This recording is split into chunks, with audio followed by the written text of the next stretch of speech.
Students, in this video you should understand how the potentiometer is used to compare the EMF of the two cells, and it is an experimental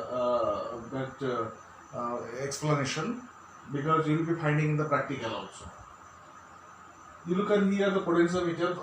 Here I have used only a single wire here, but here that we can get the many 4, 5, 6 like that wires, that is that all the wires are being uh, fixed on a wooden platform.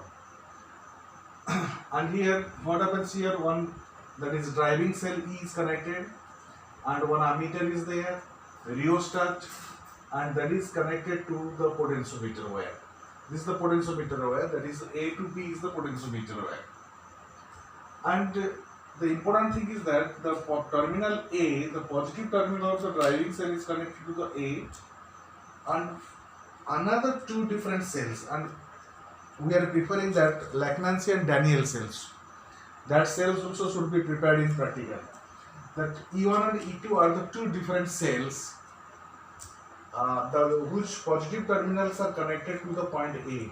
The important factor is that the positive terminal of the driving cell and the positive terminal of both the cells are to be connected at a single point. And here another one K1, another switch, K2 is another switch, and from that one galvanometer and a jockey is connected. So we should be knowing how that it is used to compare the EMF of two cells. And the important thing is that we have to follow the principle of potentiometer principle. The potentiometer principle, what it tells, that is V is directly proportional to L and V equal to KL. This formula you have to use always. What happens? First, one by one, step 1. What I am doing it. Step 1, that the switch K1 is connected. The switch K1 is connected and is made on, and K2 is made off. Means E2 is not connected into the circuit and E1 is connected into the circuit. The cell E1 is connected into the circuit, and the jockey is moved over the wire. The jockey is moved at the different places, and one point comes. That point you say it at the J, where the galvanometer shows no deflection. Where the galvanometer shows no deflection, that means to tell the potential difference between A to J, which is created due to that driving cell, that must be equal to the EMF of this cell, both the cells, and no current will flows to the galvanometer. For example, if you take it, the potential at point A equal to VA, V1, you clear it. At the J point you are getting the potential is V2. So what will be the potential difference? V1 minus V2. And this is V1. Across this cell also you are finding V1. Here this point you are getting the V1. And another side you are finding the potential V2. So the difference between the cell equal to V1 minus V2. And in this cases, this point is V2 and this point is V2. So potential difference is 0. So no current flows to it. In this case, no current flows to the galvanometer. This is one trick. That means the potential difference between A to J, that must be equal to the EMF of the cell E1. So from step number 1, what you are getting? E1 is directly proportional to L1. If you take it, this length is the L1. If you consider this length equal to L1, that E1 is directly proportional to L1, or E1 equal to KL1, and that must be equal to VAJ.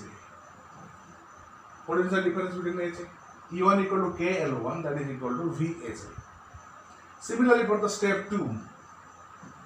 For step 2, what you are doing it? For step 2, K1 switch is made off, you make it off, and K2 is connected. K2 is connected to the circuit. That means to tell that cell E2 is exposed into the circuit. The cell E2 is exposed into the circuit, And here you cannot get the zero deflection in the galvanometer. Again the jockey should be moved. Suppose if the jockey is moved and you are finding the position of the jockey, you still at the ZS where the galvanometer shows no deflection. In this case VAZ, so in this case VAZS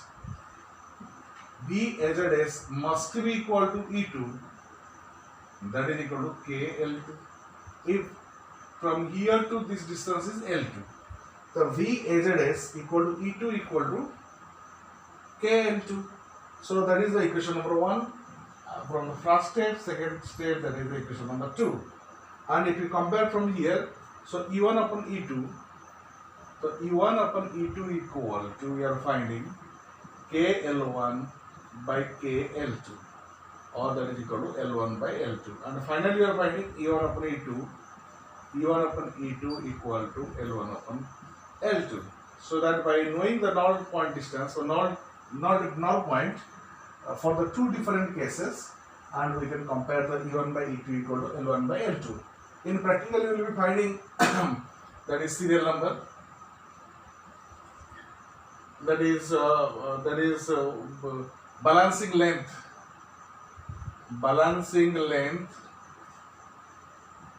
for E1.